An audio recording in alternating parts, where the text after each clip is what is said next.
Titane is... What the hell is this thing? Titane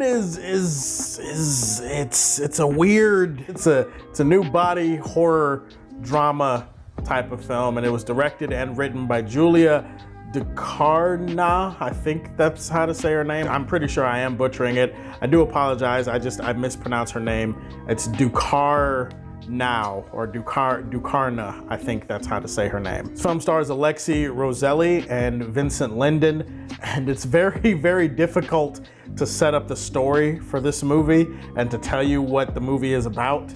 So I'm gonna do a poor job of that right now. So essentially this story is about a woman played by Alexi Roselli who is in an accident when she's young, and she has a titanium plate that is put into her head. From there, a series of very violent and weird and kind of disgusting things start happening, not just to her, but to people around her, and then her life goes through a bunch of shit that I can't really say because they would be spoilers, so that's all you basically get. And I know that was set up in a really poor way, but before I get started with this review, please leave a like on the video or subscribe to the channel if you haven't already. It makes a massive difference for the channel, and I would appreciate it. Buckle up, because this is not a movie for the faint of heart, and this movie is definitely not gonna be whatever you're expecting it to be. If you've seen this director's previous work, I believe she worked on a film called Raw, which came out, I don't know, 2016, 2017. If you've seen that film, then you kind of know what you're getting in for with this movie. But if you haven't, and you don't know anything about this director and her work, then trust me when I say that shit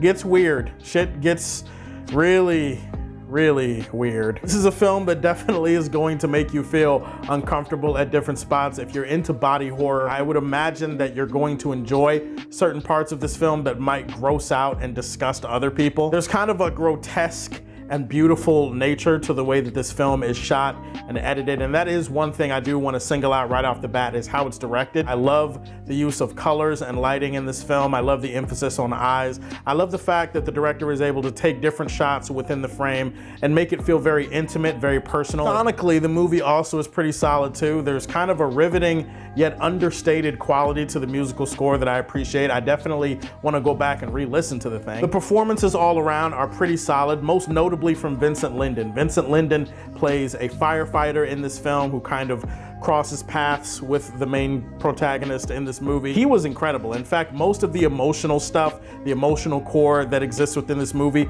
it comes from him and his performance and his character. When certain things happen, you're just, you know, you might lose your lunch a little bit. The gross body horror and the out of left field disgusting imagery. Actually, there's not as much of that in the film as you would think there is. When it's there, and it's hard to look at some of the stuff that's happening on screen, but I do love that the film has an attempt to try to go deeper for why certain things are happening on screen the way they are. This is a film that's definitely trying to be about something deeper, definitely a film that you can peel back the layers from. Some allegory, some metaphor that is wound up in the narrative here. It's less about a narrative, less about things actually fitting together in the plot, and it's more about the experience. It's more about the journey that you're on as you're trying to figure out what the movie is trying to tell you. I can't say that I loved the film, so in that sense, I'm a little bit disappointed with how it turned out. I do think one of my issues with the film is that I had a very difficult time emotionally connecting with the protagonist of this film. And there are times where the performance from Alexi, while it's very good overall, sometimes it felt very flat. A lot of times that feels like it's by design because of the way the story is being told, but it was just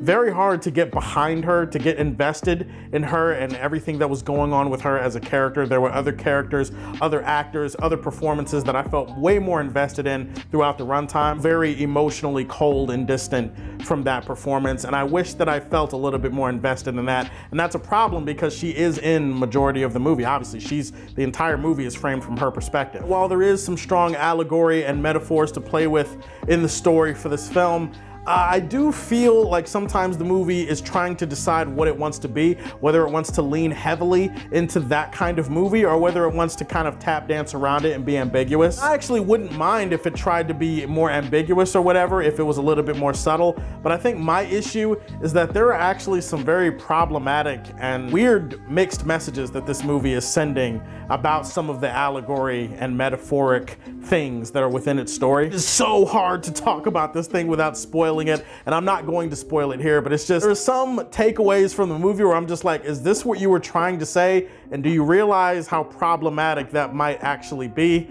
And I can't say what it is. Also, there are some spots in the second half of the movie where the pacing does drag a bit. It does feel like some parts of the film are meandering and there's not a clear focus and a clear direction. You're kind of, again, just along for the journey, but it is something that I felt while watching the movie. Titane is an ambitious and gross and beautiful art house body horror movie that is definitely not going to hit everybody the same way. I walk away saying I liked the movie, but I think it could have been done a little bit better. While I enjoyed this film, I can say it's probably not my cup of tea. I'm gonna leave this one in the Daily Planet. What is your opinion on body horror films in general? Leave that in the comment section. Like and subscribe to the Superfan Show, and if you like what you see, tell me how you feel, and stay tuned to hear more from the Man of Steel.